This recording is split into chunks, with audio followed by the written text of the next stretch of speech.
என் காலடிக்கு விளக்கு. Praise the Lord. என் காலடிக்கும் வாக்கே விளக்கு, என் பாதைக்கு ஒளியும் அதுவே. திருப்பாடல் 119 105. வெளிச்சம் மனிதனுக்கு மிகவும் இன்றியமையாத ஒன்றாக இருப்பதனால்தான் உலகின் ஒளி நானே, என்னை பின்தொடர்பவர் இருளில் நடக்க மாட்டார், வாழ்வுக்கு வழிகாட்டும் ஒளியை கொண்டிருப்பார். யோவான் 8:12 என்ற நம் ஆண்டவர் உலகை படைக்கும் பொழுது முதலாக வெளிச்சத்தை உண்டாக்கி அது நல்லது என கண்டார் என நாம் வாசிக்கின்றோம். ஏறக்குறைய 50 வருடங்களுக்கு முன்பாக எவரடி டார்ச் பேட்டரியின் விளம்பரம் இந்த வார்த்தையை ஒட்டியதாக அமைந்திருந்தது. ஆம், அந்த விளம்பரத்தில் ஒரு மனிதன் இருளில் எவரடி டார்ச் லைட்டை அடிக்கும் பொழுது அந்த வெளிச்சத்தில் வழியில் ஒரு நாகப்பாம்பு படம் எடுத்து ஆடுகிறதை அவன் பார்ப்பது போல அமைந்திருக்கும். அவன் கையில் அந்த டார்ச் லைட்டை எடுத்துக்கொண்டு செல்லாமல் இருந்திருந்தால் அவன் அந்த பாம்பினால் இறந்து போயிருக்கக்கூடும். அதனால் அதை வாங்குங்கள் என்றது அந்த விளம்பரம்.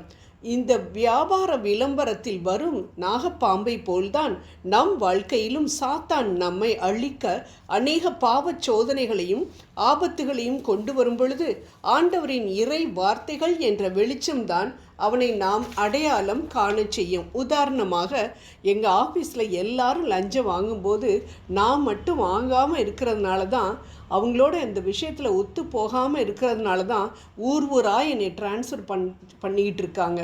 அதனால் ஊரோடு ஒத்து போயிடலாமா என்ற குழப்பம் வரும் பொழுது கையூட்டு வாங்காதே, அது உன்னை குருடனாக்கும். விடுதலை பயணம் 23:8 என்ற இறை வார்த்தைகளும் மேலும் அது ஒரு பாவம் என்ற விவிலிய நிலைப்பாடும் நம்மை தெளிவிக்கும், நம்மை தப்புவிக்கும்.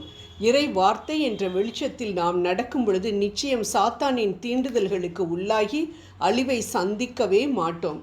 ஆம் அன்பானவர்களை, எவ்வாறு நாம் இருளில் நடந்து கொண்டிருக்கும் பொழுது நமக்கு எதிராக என்ன இருக்கிறது, என்ன ஆபத்துகள் தடைகள் இருக்கின்றன, எது சரியான வழி என்பதெல்லாம் நமக்கு தெரியவே தெரியாது.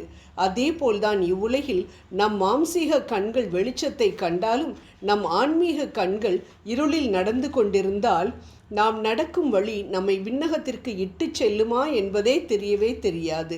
அதனால் நம் கண்கள் முதலில் ஒளி பெற்று ஒளியான இயேசுவின் துணையுடன் விளக்காகி அவருடைய விவார்த்தைகளை நம் மனதிலும் சிந்தையிலும் ஏந்தியவர்களாய் நாம் செல்லும் பொழுது இருளில் ஒருபோதும் நடக்க மாட்டோம். கிறிஸ்துமஸ் காலத்தில் வீடுகளை வண்ண வண்ண விளக்குகளால் அலங்கரிக்கும் நாம் நம் கையில் இறைவார்த்தை என்ற ஒரே ஒரு விளக்கை மட்டும் எடுக்க தவறிவிடுகின்றோமே. அதனால்தான் நீங்கள் வலதுபுறமாய் சாயும் பொழுதும் இடதுபுறமாய் சாயும் பொழுதும் வழி இதுவே, இதிலே நடவுங்கள் என்று உங்களுக்கு பின்னாலே சொல்லும் வார்த்தையை உங்கள் காதுகள் கேட்கும். ஏசாயா 30:21 என்ற ஆண்டவரின் வார்த்தைகளை கேட்காததினால்தான் மனம் போன போக்கில் ஏதோ ஒரு வழியில் நடந்து கொண்டு மன அமைதியை இழந்து தவிக்கின்றோம். நாம் ஒரு நாள் பவர் கட்டாகி வீட்டில் வெளிச்சம் இல்லாவிட்டால் எவ்வளவு கஷ்டப்படுகின்றோம். ஆனால் இருளான வாழ்க்கை வாழ்ந்து கொண்டிருக்கிறோம் என்பதே தெரியாமல் வாழ்ந்து கொண்டிருக்கின்றோமே. ஏன்? இருள் என்பதை சுட்டி காட்டக்கூடிய விவிலிய ஞானம் என்ற அந்த விளக்கு நமக்கு இல்லாததினால்தானே. நமக்கு ஆண்டவரின் ஆலோசனை மற்றும் ஆண்டவரின் சித்தத்தை அறிவிக்கும் கண்ணாடியாக விளங்கும் விவிலியத்தை நாம் வாசிக்கும் பொழுது அது நமக்கு முடிவெடுப்பதில் தெளிவையும் வாழ்க்கையின் சவால்களை சந்திக்க தேவையான தைரியத்தையும் கொடுக்கும் என்பதில் சந்தேகமே இல்லை. விளக்குகளுக்கு ஆயுட்காலம் உண்டு, ஆனால் விவிலிய வார்த்தைகளுக்கோ ஆயுட்காலம் கிடையாது.